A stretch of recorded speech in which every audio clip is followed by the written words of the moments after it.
السلام عليكم ورحمة الله.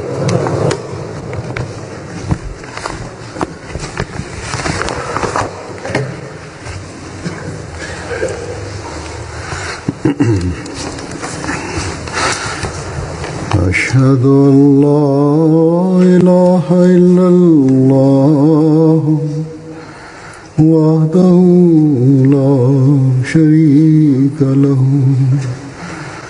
وأشهد أن محمدا عبده ورسوله أما بعد فأعوذ بالله من الشيطان الرجيم بسم الله الرحمن الرحيم الحمد لله رب العالمين الرحمن الرحيم مالك يوم الدين إياك نعبد وإياك نستعين اهدنا الصراط المستقيم صراط الذين أنعمت عليهم غير المغضوب عليهم ولا الضالين.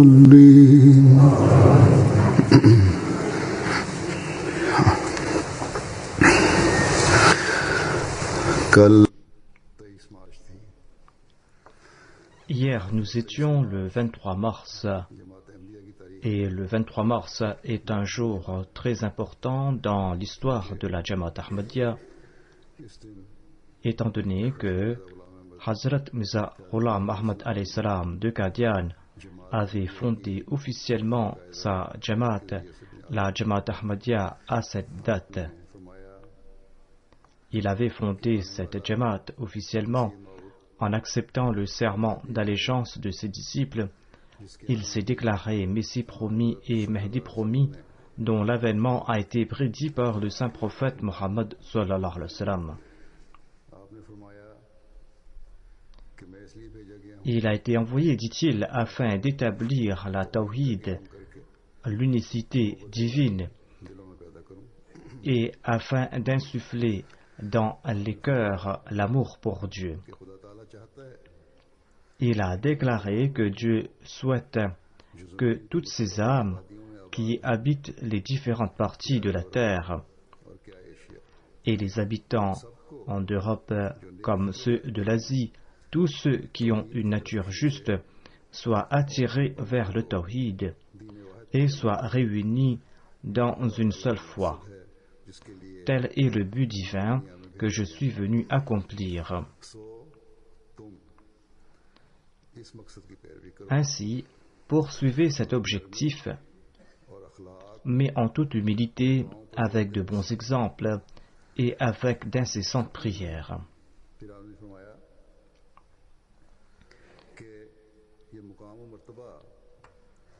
Le Messie promis alayhi salam assure ensuite qu'il a mérité ce statut rien qu'en suivant le saint prophète Mohammed sallallahu alayhi wa sallam et en éprouvant à son égard un amour sincère. C'est pour cette raison qu'il invite l'humanité tout entière à aimer ce prophète et à le suivre. Par ce faire, l'on établira une relation avec Dieu et l'on deviendra un véritable muwahhid, celui qui croit dans l'unicité d'Allah. Le Messie promis alayhi salam ajoute: pour tous les descendants d'Adam, il n'y a qu'un seul messager et intercesseur. Il s'agit de Mohammed l'élu, sur lui bénédiction et paix. Efforcez-vous donc de cultiver un amour sincère pour ce très distingué et majestueux prophète, et ne lui préférez personne, afin qu'au ciel vous soyez du nombre de ceux qui jouissent du salut.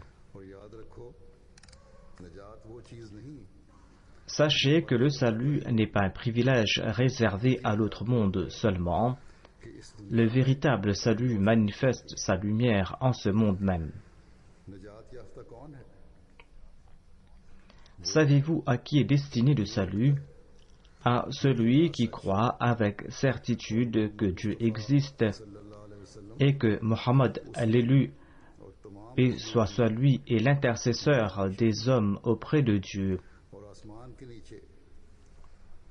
et qu'il n'y a pas sous le firmament de messager égal à lui en rang, ni de livre aussi excellent que le Saint-Coran.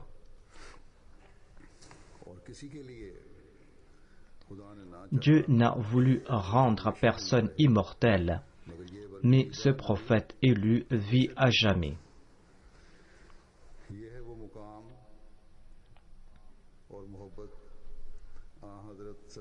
De tout temps, le Messie premier alayhi salam a présenté ce statut du saint prophète Mohammed, paix soit lui, et il a toujours exprimé cet amour à son égard. Il a d'ailleurs enjoint à ses disciples de ressentir ce même amour.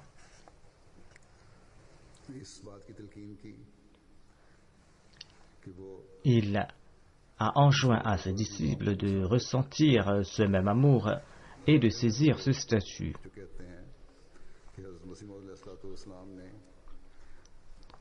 Infâmes sont ceux qui annoncent que Hazrat Mirza Ghulam Ahmad de Qadian et ses disciples le considèrent supérieur au saint prophète Mohammed, paix soit lui.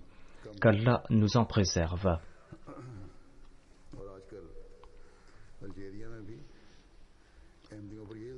C'est l'accusation que l'on porte aujourd'hui contre les Ahmadis en Algérie.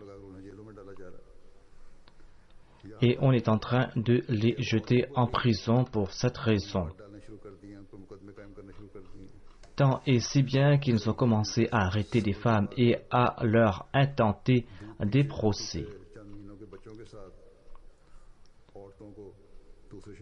On fait parcourir des voyages de plusieurs heures à des femmes allaitant des bébés de quelques mois pour leur intenter des procès et pour les jeter en prison.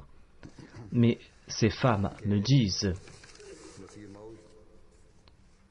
nous avons accepté le Messie promis alayhi salam.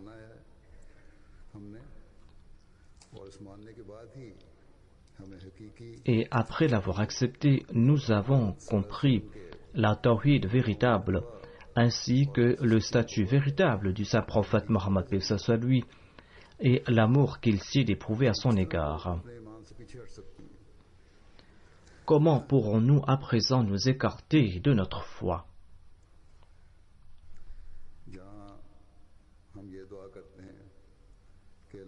D'une part, nous prions qu'Allah facilite la vie de ces Ahmadis qui vivent dans ces pays. Nous prions aussi qu'Allah fasse que les musulmans acceptent l'amoureux sincère du saint prophète Mohammed sallallahu alayhi wa sallam, celui qui a été envoyé suite aux promesses divines. Le Messie promis alayhi salam, qui a été envoyé suite aux promesses divines afin d'établir l'unicité divine et afin d'augurer la renaissance de l'islam. Les paroles suivantes qu'il adresse à Dieu nous donnent un aperçu de son ardent amour pour Dieu et son désir pour établir son unicité. Il déclare en s'adressant à Dieu: vois que mon âme s'envole vers toi en toute confiance, à l'instar de l'oiseau qui retourne vers son nid.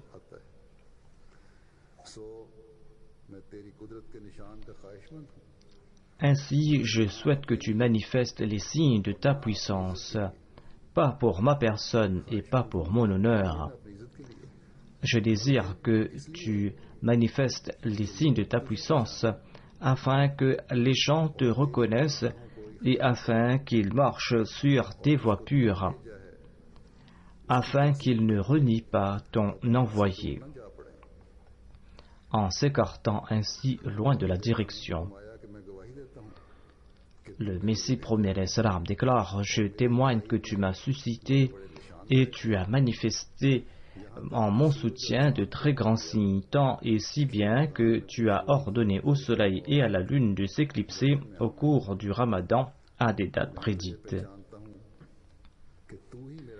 Je t'ai reconnu, tu es mon Seigneur, et c'est pour cette raison que mon âme s'émerveille face à ton nom, à l'instar d'un bébé qui voit sa mère. Cependant, la majorité des gens ne m'a pas reconnu et ne m'a pas accepté. D'une part, nous découvrons par ces paroles son amour pour Dieu et la grandeur divine qu'il souhaitait établir. Nous y découvrons aussi son inquiétude à vouloir sauver l'humanité. D'ailleurs, pourquoi ne devrait-il pas en être ainsi? Il était celui qui était venu établir dans les cœurs l'amour pour Dieu durant ces derniers temps.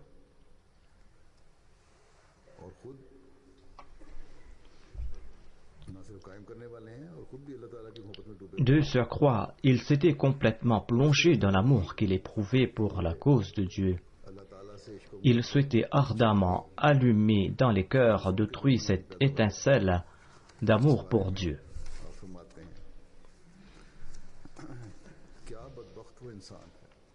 Il déclare à ce sujet: Misérable est-il celui qui ignore jusqu'à présent l'existence de son Dieu qui est puissant sur toutes choses. Notre Dieu est notre paradis, l'apogée de notre félicité réside en lui, car nous l'avons rencontré et nous avons distingué en lui la beauté sublime dans tous ses reflets. Un tel trésor mérite qu'on se le procure, même si cela engage le sacrifice de sa vie. Même s'il faut se ruiner, ce joyau mérite qu'on se l'achète. Ô vous qui êtes privés de cette bénédiction, empressez-vous d'atteindre cette source. Elle vous étanchera la soif. Elle est l'élixir de la vie qui vous délivrera. Que dois-je faire? Comment vous mortellerai-je le cœur de ces heureuses nouvelles? Quel tambour dois-je battre dans les marchés pour vous faire entendre et comprendre qu'il est votre Dieu? Quel remède dois-je utiliser pour vous faire prêter l'oreille à ma voix?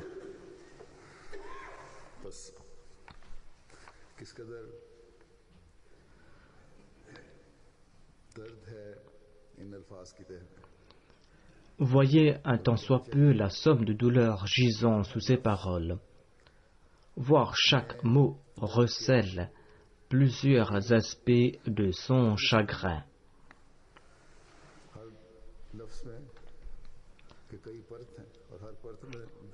Chaque mot comporte plusieurs sens et chaque sens est empreint de détresse. Et chacun d'entre nous pourra, à la lumière de sa compréhension, de son entendement, pénétrer les profondeurs de ses sens. Celui qui, selon ses moyens, en saisira les significations, gravira les sommités de la spiritualité en accomplissant des progrès extraordinaires dans ce domaine.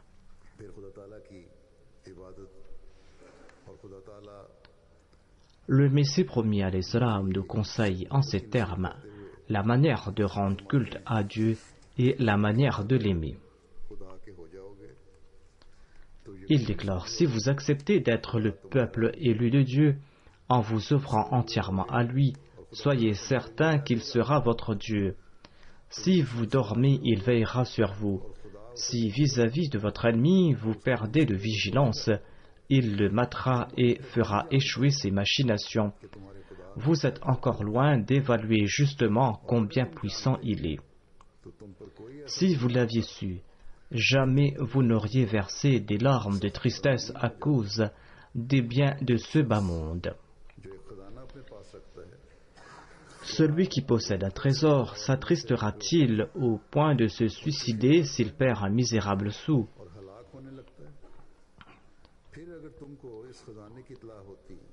Si vous pouviez réaliser ce qu'est l'heureuse fortune d'avoir un Dieu qui fera le nécessaire chaque fois que vous êtes dans le besoin, eh bien, en ce cas, vous ne vous laisseriez pas enronger par la concupiscence. Votre Dieu est un trésor précieux.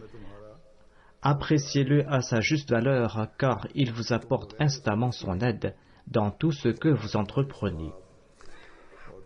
Sans lui, vous ne valez rien et vos ressources et vos plans non plus n'ont aucune valeur. N'imitez pas le peuple qui s'est rendu totalement dépendant des moyens matériels.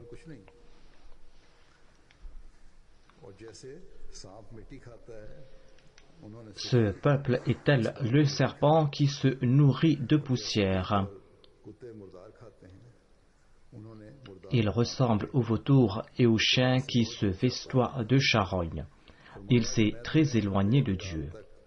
Le Messie premier l'Islam ajoute: je ne vous interdis pas le recours aux moyens matériels dans les limites du raisonnable. C'est-à-dire qu'il ne nous interdit pas de travailler, de profiter, d'avoir recours aux ressources matérielles. Mais, dit-il, je vous interdis formellement d'en être comme d'autres des esclaves et d'oublier Dieu, le créateur de ces moyens. C'est-à-dire Dieu lui-même nous fournit ses ressources matérielles. Il ne faut point y vouer toute son attention, mais il faut se tourner vers celui qui en est le fournisseur. Le Messie premier l'Islam ajoute: si vous avez une intelligence perspicace et pénétrante, vous saurez que Dieu est la réalité et le reste est le néant. Nous devons tisser et maintenir avec Dieu une relation de cette envergure. Le Messie premier l'Islam souhaitait que ses adeptes atteignent ces sommités. Comme évoqué plus tôt, le Messie premier l'Islam avait pour mission la tâche d'établir l'unicité de Dieu et d'augurer la renaissance de l'islam suite à l'obéissance et à l'amour qu'il avait voué à l'endroit du saint prophète Mohammed sallallahu alayhi wa sallam. Les incidents dépeignant cet amour sont légion.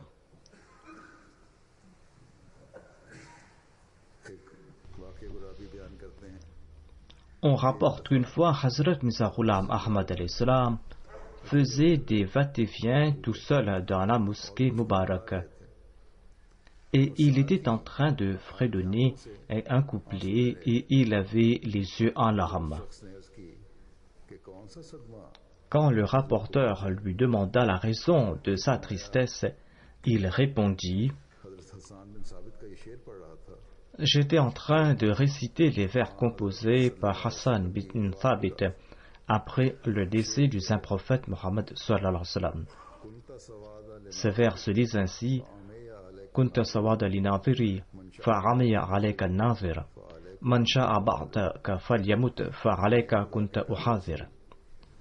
C'est-à-dire, ô bien-aimé prophète d'Allah, tu étais la prunelle de mes yeux, et après ton trépas, j'ai perdu la vue. N'importe qui peut périr à présent, je ne me soucie guère de cela, car seule ta mort je redoutais. Le Messie premier l'Islam ajouta, tout en récitant ce poème, je souhaitais en avoir été l'auteur. Le torrent de larmes coulant de ses yeux démontre l'état de son cœur.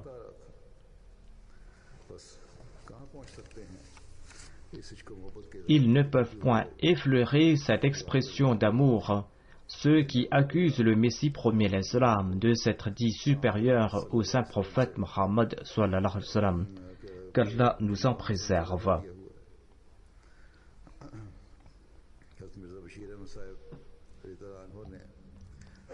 Le très respecté Mirza Bashir Ahmad Sahib, qu'Allah soit content de lui, a décrit de manière très émouvante les sentiments du Messie premier l'Islam en ces termes.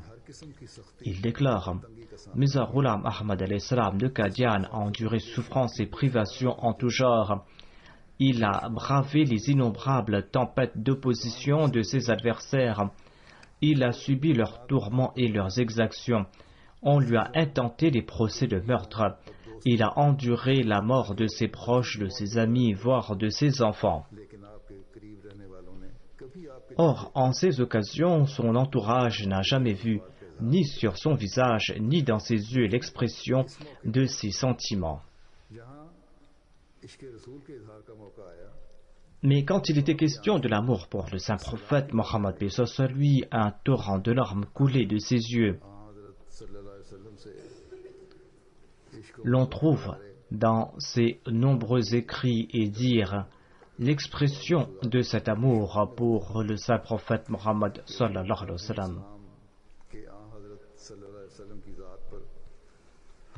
Le Messie premier salam a décrit à une occasion ses sentiments après avoir entendu les sarcasmes et les railleries des détracteurs de l'islam à l'endroit du saint prophète Mohammed paix soit lui. Il affirme « Rien ne me meurtrit le cœur plus que les railleries et les persiflages de ces gens à l'endroit de la personne du saint prophète Mohammed sallallahu alayhi wa sallam. » Leur sarcasme et leur colibé contre le meilleur des hommes sallallahu alayhi wa sallam me blessent profondément. Cela me meurtrit le cœur. Je jure par Dieu que ces infâmes attaques contre le saint prophète Mohammed paix soit lui m'attristent plus que de voir tuer devant moi mes enfants, mes petits-enfants, mes amis et mes aides. Ces attaques m'attristent plus qu'on me tranche les mains et les pieds, qu'on m'enlève la prunelle des yeux, qu'on me prive de tous mes espoirs, de toutes mes joies et de tous mes conforts.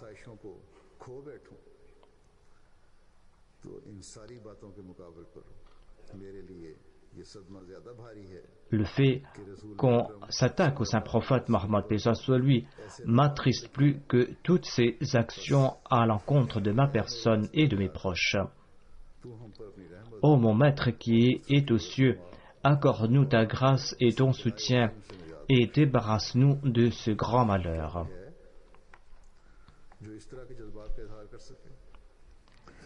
Existe-t-il des gens qui puissent exprimer pareils sentiments?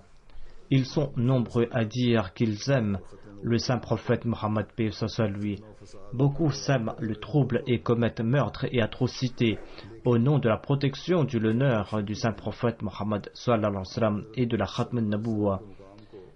Mais quel effort ont-ils entrepris afin de convaincre le monde quant au statut du saint prophète Mohammed paix soit lui et pour répandre dans le monde l'islam et le Saint-Coran.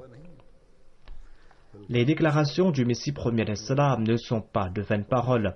Ceux qui sont affiliés au Messie premier salam et ceux qui n'appartiennent pas à sa communauté témoignent que l'amour pour le saint prophète Mohammed paix soit lui était son cri de cœur et imprégnait chacune de ses œuvres.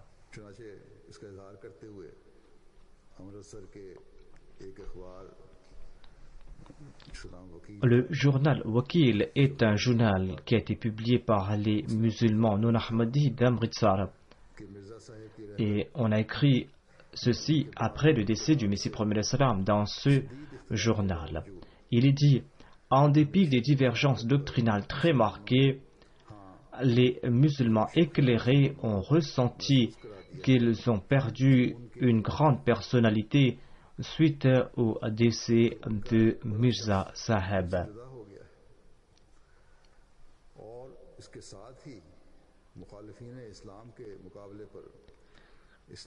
Par la même occasion, cette défense vigoureuse contre les détracteurs de l'islam associés aux défunts a pris fin.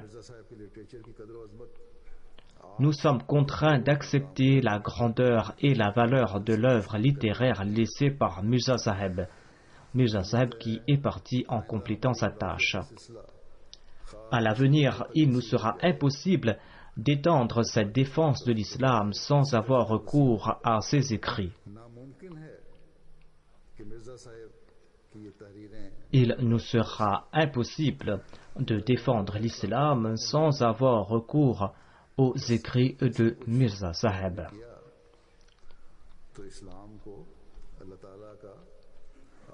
Ainsi, toutes les actions du Messie premier l'Islam visaient à prouver que l'Islam était la dernière religion, la religion parfaite, envoyée par Allah l'exalté.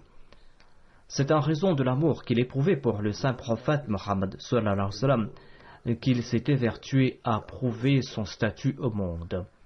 Il a fait comprendre au monde que c'est à lui que revient tout honneur.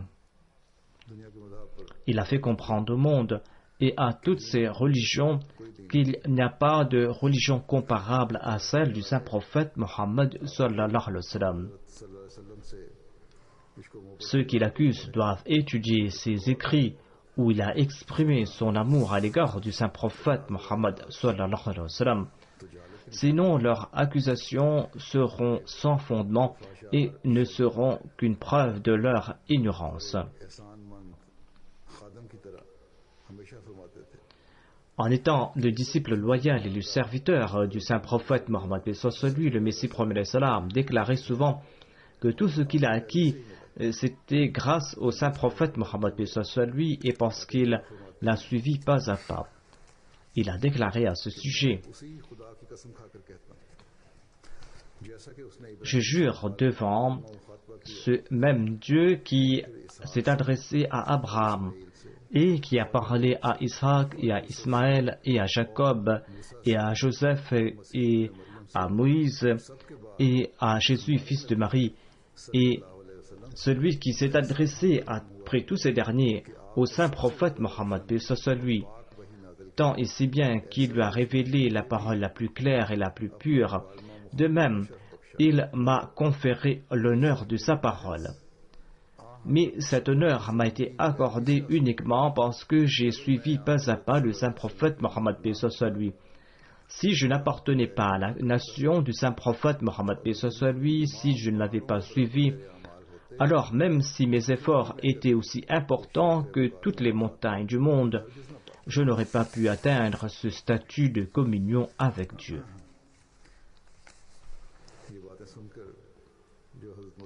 Après avoir écouté ces paroles, eh bien, celui qui accuse le Messie premier l'Islam n'est qu'un ignorant, un injuste et un fauteur de troubles. Le sort de ces prétendus ulémas est entre les mains d'Allah. L'objectif de la venue du Messie premier l'Islam n'était pas seulement d'établir l'unicité de Dieu ou d'exposer au monde le statut ainsi que la grandeur du saint prophète Mohammed lui et d'amener le monde sous la bannière du saint prophète Mohammed lui.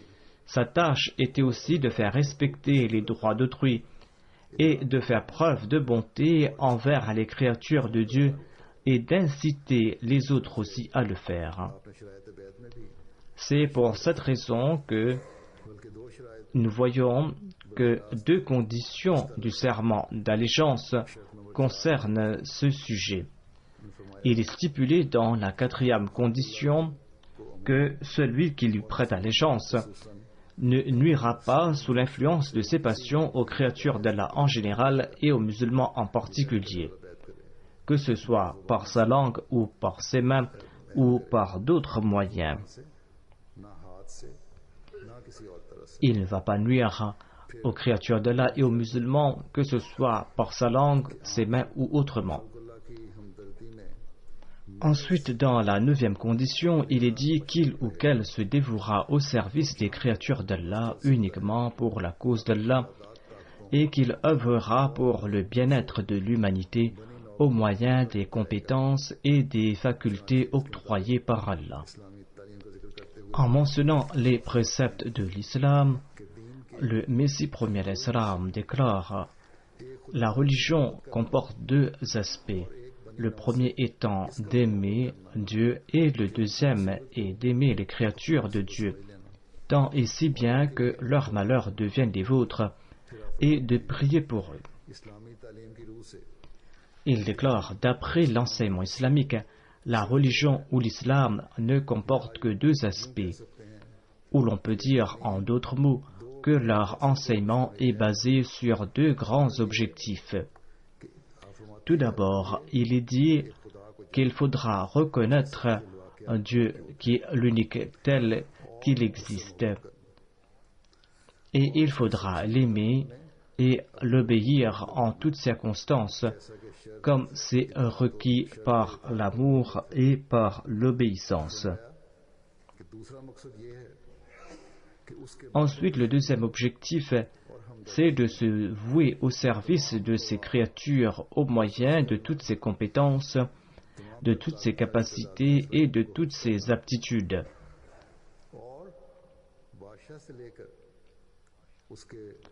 Et de remercier et d'être bienveillant à l'égard de celui qui vous accorde des faveurs, qu'il soit roi ou simple sujet.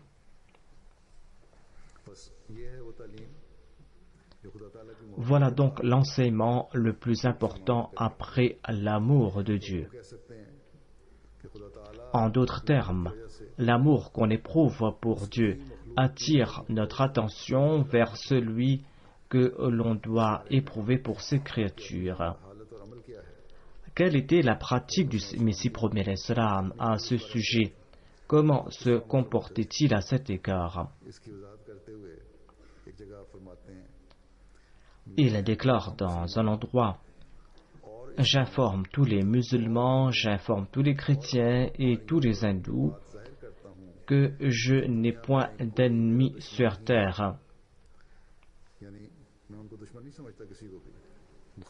C'est-à-dire, je ne considère personne comme mes ennemis, je ne considère pas mes adversaires comme mes ennemis. J'éprouve pour l'humanité le même amour qu'éprouve une mère pour son enfant. Au contraire, mon amour dépasse de loin à l'amour maternel. Je suis uniquement l'ennemi de ces fausses doctrines par lesquelles l'on assassine la vérité. Il est de mon devoir d'éprouver de la sympathie à l'égard de l'humanité.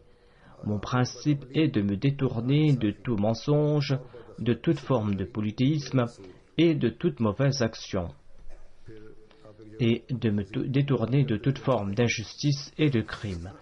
Il déclare dans un autre endroit, il déclare qu'il est clair que chaque être aime ses semblables. Chacun aime ceux qui appartiennent à son espèce, à tel point que même les fourmis s'aimeraient les unes les autres s'il n'y avait pas de problème d'égoïsme.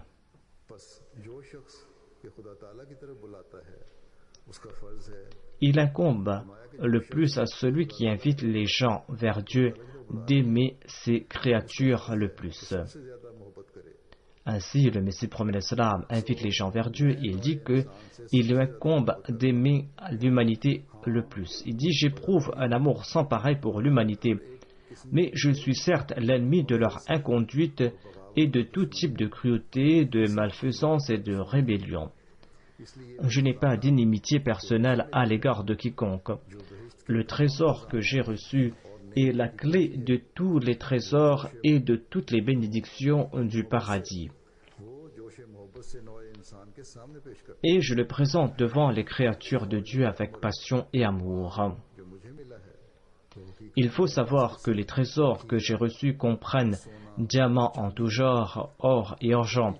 Il ne s'y trouve aucun objet contrefait, car l'on peut aisément attester de leur authenticité, étant donné que toutes ces pièces et tous ces joyaux portent l'estampille du souverain, c'est-à-dire que je possède des témoignages célestes que personne ne détienne. Il explique ici que Dieu lui accorde son soutien et témoigne en sa faveur. Il déclare: il m'a été dévoilé que la meilleure de toutes les religions est l'islam, et parmi toutes les directions, celle du Saint-Coran est la plus authentique, et c'est la direction qui est exempte de toute intervention humaine.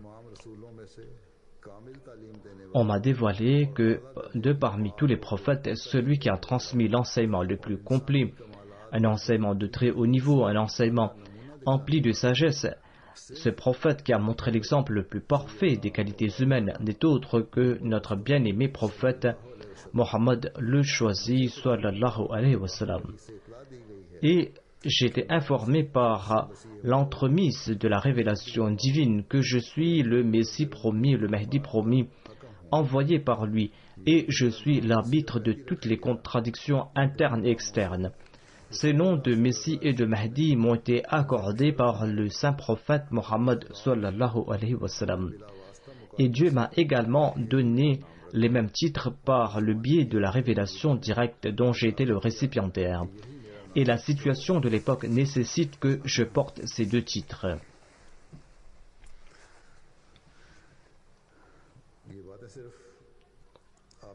Ce n'était pas de simples écrits ou de simples paroles. Le Messie promis l'Islam ne s'est pas contenté d'annoncer qu'il aimait l'humanité et qu'il aimait le plus. Nous voyons des exemples concrets au cours de sa vie. D'une part, il se proclame Messie et Mahdi, et d'autre part, lorsque Dieu montre des signes dévastateurs pour les hommes afin de prouver sa véracité, eh bien, le Messie promis l'Islam commence à s'inquiéter de la situation de l'humanité. Maulvi Abdul Karim Sahib habitait dans une partie de la maison du Messie promis l'Islam. Il a déclaré que lorsque sévissait l'épidémie de la peste, eh bien, chaque jour, de nombreuses personnes en étaient victimes et mouraient. Maulvi Abdul Karim Sahib déclare qu'il était stupéfait lorsqu'il a entendu le Messie promis l'Islam prier. Maulvi Abdul Karim Sahib déclare: lorsqu'il priait, la voix du Messie promis l'Islam était empreinte d'une telle douleur et d'une telle peine que celui qui l'entendait en avait les yeux en larmes et il avait le cœur tout ému. Il sanglotait devant le seuil de Dieu et sa voix était emplie d'une grande douleur, une douleur qui était comparable à celle que ressent la femme lorsqu'elle est en train d'accoucher. Maulvi Abdul Karim Sahib déclare que j'ai écouté attentivement et j'ai entendu qu'il suppliait Dieu pour que l'humanité soit épargnée du châtiment. Il a déclaré: ô mon Seigneur, si ces personnes sont détruites par le châtiment de la peste, eh bien qui va t'adorer? Conformément à cette prophétie, un châtiment s'abattait sur ses opposants. Mais le Messie promis l'Islam était en train de prier pour que ce châtiment soit éloigné, alors que si ce châtiment ne les frappait pas, il était fort possible que ses opposants auraient émis de vives critiques. D'ailleurs, il l'avait fait et sa prophétie pouvait être douteuse. Mais son dévouement pour l'humanité a fait qu'il ne s'en est pas soucié. Il priait pour que Dieu les protège de ce châtiment et de faire en sorte que notre voix puisse renforcer leur foi. Même ses opposants n'oseront jamais affirmer qu'il n'a pas fait montre de compassion envers eux. Des incidents de ce genre sont nombreux au cours de sa vie. Je mentionnerai un autre récit. Lors de la construction du minaret du Messie, eh bien, les hindous ont allégué que cela porterait atteinte à leur intimité familiale. Un magistrat est venu mener une enquête de la part du gouvernement.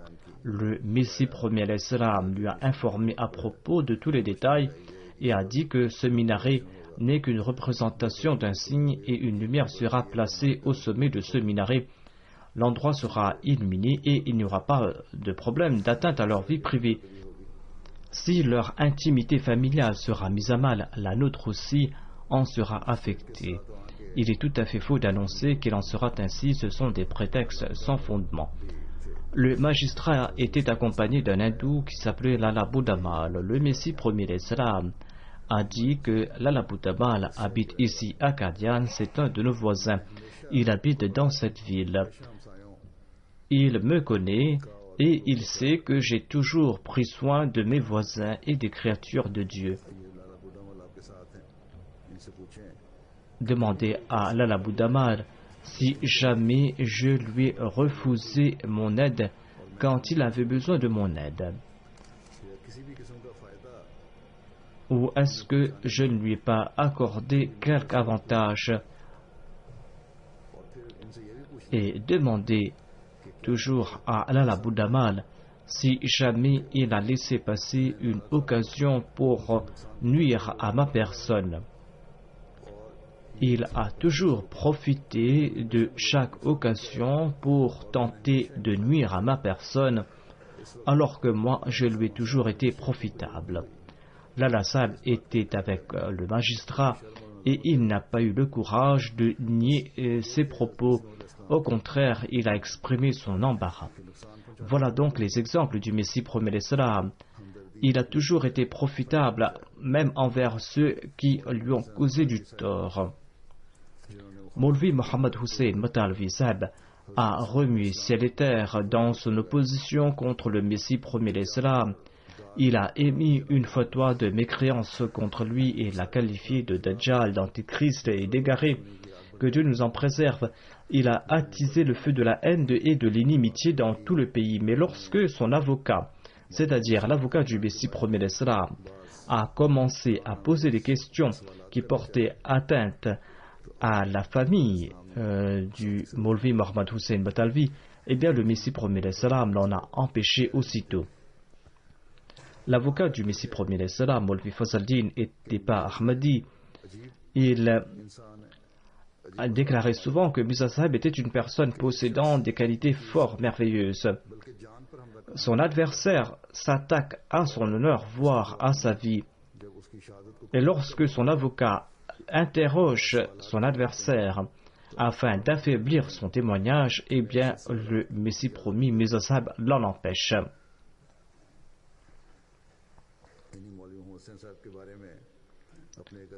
À propos de ce même Maulvi Mohammed Hussein, le Messie promet l'Islam a écrit dans un de ses poèmes en langue arabe ceci.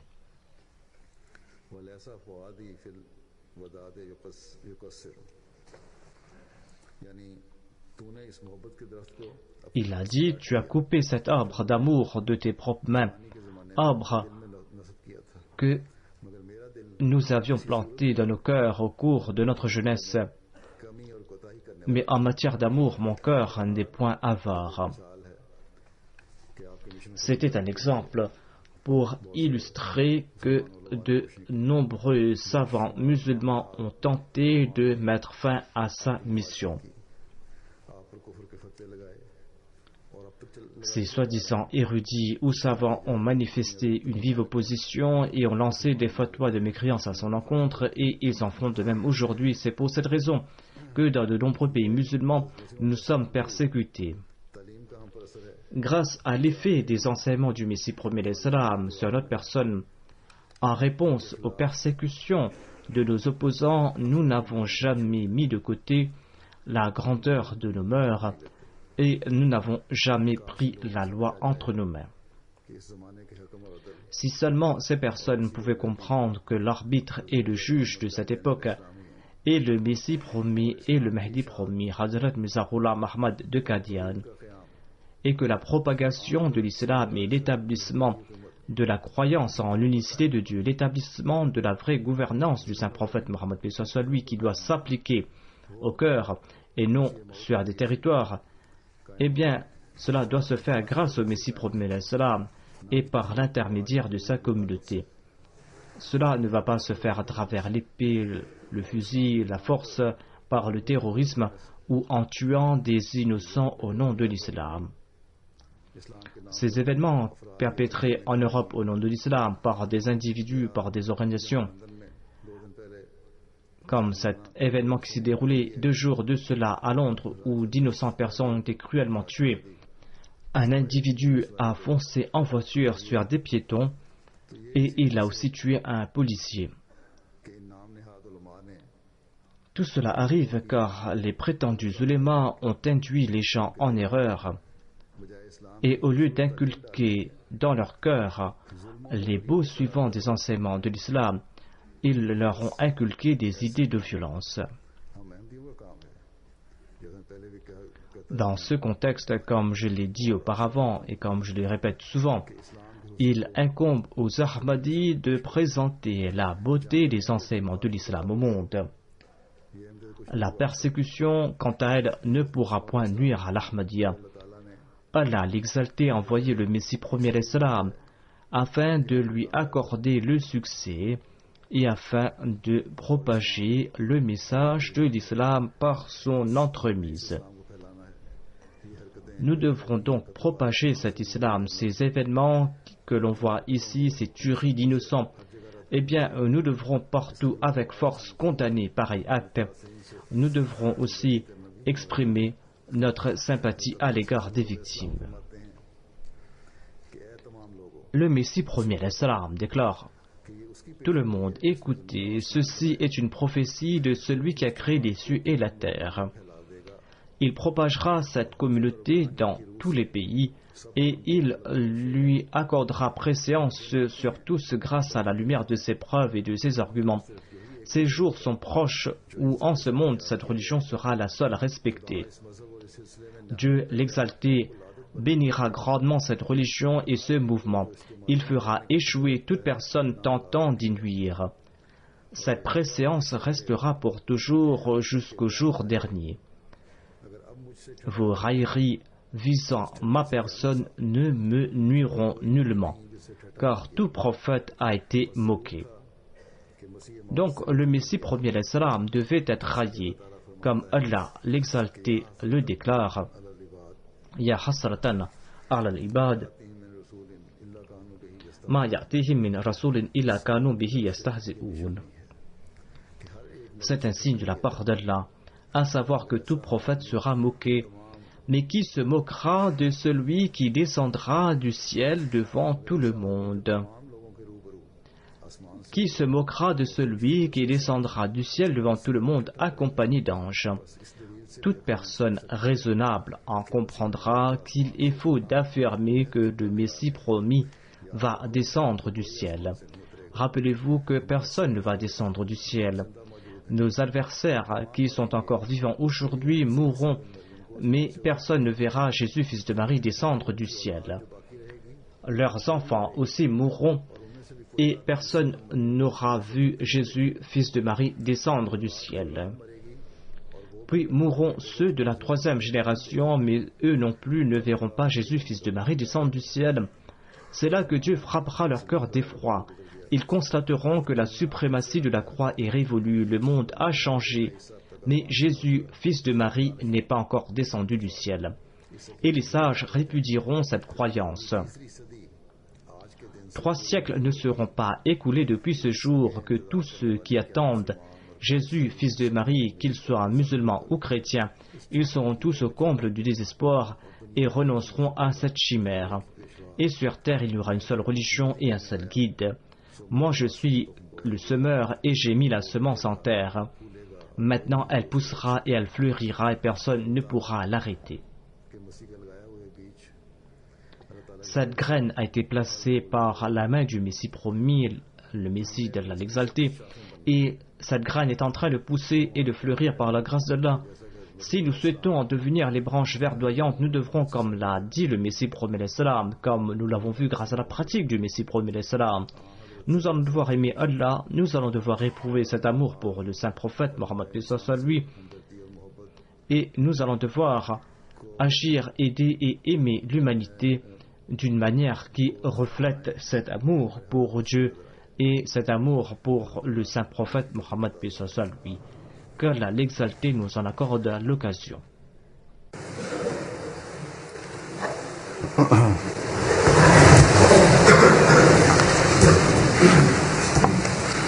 الحمد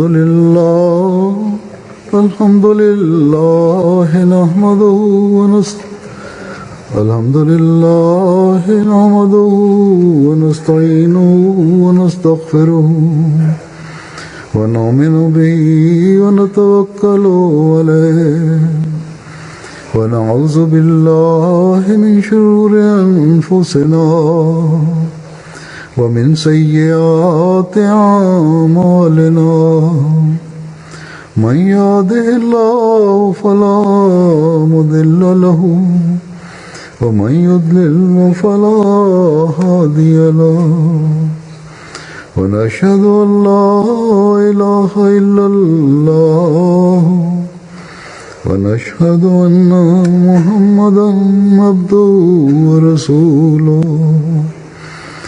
عباد الله رحمكم الله إن الله يأمر بالعدل والإحسان وإيتاء ذي القربى وينهى عن الفحشاء والمنكر والبغي يعظكم لعلكم تذكرون اذكروا الله يذكركم وادعوه يستجب لكم ولذكر الله أكبر